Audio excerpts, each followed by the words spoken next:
بسم اللہ الرحمن الرحیم وعن انس رضی اللہ عنہ قال قال رسول اللہ صلی اللہ علیہ وسلم ابو بکر و عمر سیدا کہول اہل الجنت من الاولین والآخرین الا النبیین والمرسلین۔ مشکات شریف کی 6059 نمبر حدیث ہے۔ باب مناقب ابی بکر و عمر رضی اللہ عنہما چل رہی ہے۔ حضرت انس رضی اللہ تعالیٰ عنہ فرماتے ہیں قال رسول اللہ صلی اللہ علیہ وسلم، حضور صلی اللہ علیہ وسلم نے فرمایا ابو بکر و عمر سیدا کہول اہل الجنہ، حضرت ابو بکر اور حضرت عمر رضی اللہ عنہما ادھیڑ عمر جنتیوں کے سردار ہوں گے۔ من الاولین والآخرین، اولین میں سے بھی آخرین میں سے بھی، الا النبیین والمرسلین، انبیاء اور رسولوں کے علاوہ، یا انبیاء اور رسولوں کے علاوہ جتنے لوگ بھی ادھیڑ عمر میں فوت ہو گئے اور جنت میں چلے گئے تو ان سب کے سردار ہوں گے حضرت ابوبکر اور حضرت عمر رضی اللہ عنہ۔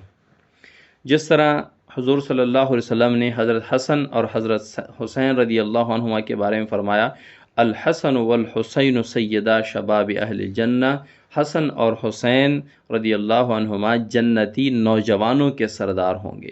اسی طرح فرمایا ابو بکر اور عمر ادھیڑ عمر جنتیوں کے سردار ہوں گے۔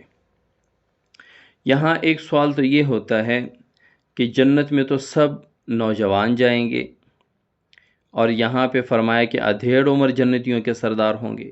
ملا علی قاری رحمۃ اللہ علیہ نے لکھا ہے فاعتبر ما كانوا علیہ فی الدنیا، یہ دنیا کا اعتبار ہے کہ جو لوگ دنیا میں ادھیڑ عمر کو پہنچ کر فوت ہوئے تھے تو وہ جب جنت میں جائیں گے ظاہر ہے وہ نوجوان ہوں گے، ادھیڑ عمر ان کی نہیں ہوگی، تو ان لوگوں کے حضرت ابوبکر اور حضرت عمر رضی اللہ عنہما سردار ہوں گے۔